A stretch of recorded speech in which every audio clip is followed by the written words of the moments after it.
Hey guys, out of darts here. I am still plugging away at this Rival Uzi. I've got a mechanical functioning trigger now, which is great. The flywheel cage is worked out and the ranges are pretty decent. They're with rapid strike motors. They were a little over half what the normal Rival range would be. So I'm assuming that when I get some decent 180s from Make Test Battle, they should be excellent.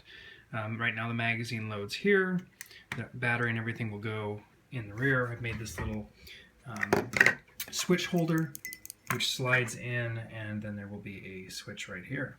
So we're getting it together. Right now it's not a very ergonomic or interesting looking blaster. It's just kind of bare bones. I may put the flywheels the other direction. I've found generally that the flywheels are better. They're a little more accurate when they're vertical.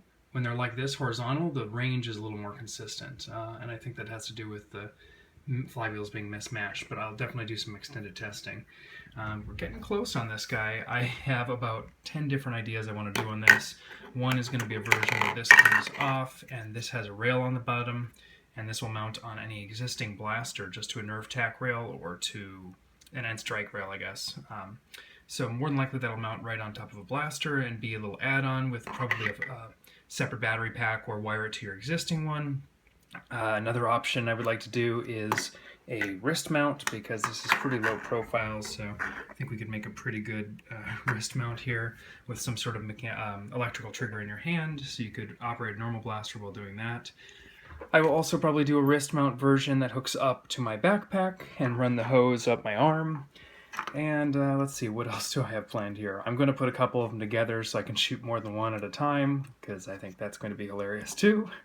And it's kind of just endless, because once you have this platform of the flywheel cage, it just gives me a lot more options than ripping up blasters as far as making variations, because I've done the work on the cage itself. So I think I've got the spacing here right, but that's another thing I'm going to have to continue testing. Definitely more to come, but I'm getting down to the end of it. I'm just trying to figure out all the little bits and pieces, and then getting everything to fit, battery and everything in this handle. But I think it's going to be really nice. And should be sharing more in the next week or so with a final video, probably mid-July. Until next time, I'm out of darts.